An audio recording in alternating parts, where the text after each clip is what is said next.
Dickinson said over a century ago that there is no frigate like a book to take us lands away. And it's true.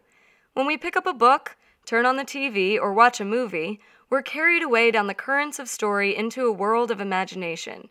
And when we land, on a shore that is both new and familiar, something strange happens. Stepping onto the shore, we're changed. We don't retrace the footsteps of the authors or characters we followed here. No, instead we walk a mile in their shoes. Researchers in psychology, neuroscience, child development, and biology are finally starting to gain quantifiable scientific evidence showing what writers and readers have always known, that stories have a unique ability to change a person's point of view.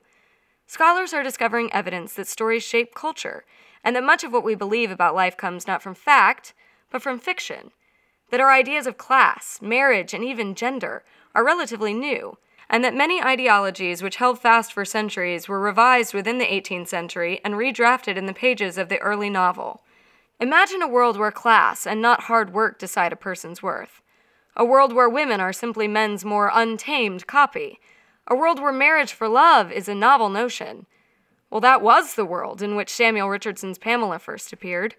Richardson's love story starred a poor serving-class heroine who was both morally superior and smarter than her upper-class suitor. The book, challenging a slew of traditions, caused quite a ruckus.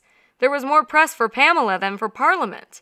It spawned intense debate and several counter-novels. Still, for all those who couldn't accept Pamela, others were eager for this new fictional world.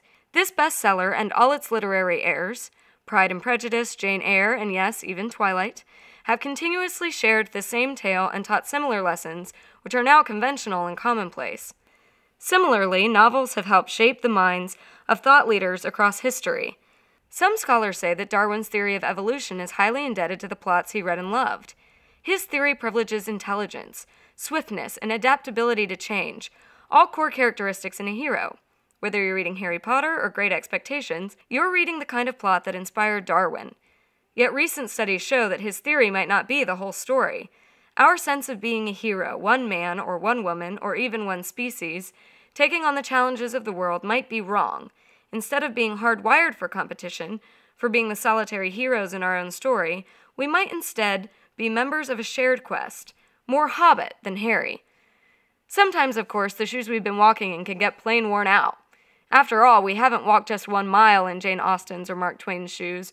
We've walked about 100 trillion miles in them. This isn't to say that we can't read and enjoy the classics. We should travel with Dickens.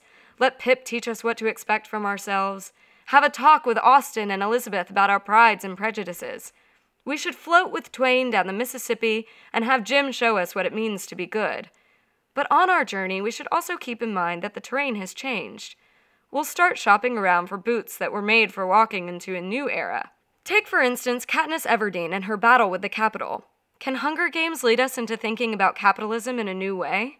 Can it teach us a lesson about why the individual should not put herself before the group? Will Uglies reflect the dangers of pursuing a perfect body and letting the media define what is beautiful? Will Seekers trot a path beyond global warming? Will the life and death struggles of Taklo, Kalik, Lusa, and the other bears chart a course for understanding animals and our place in their world?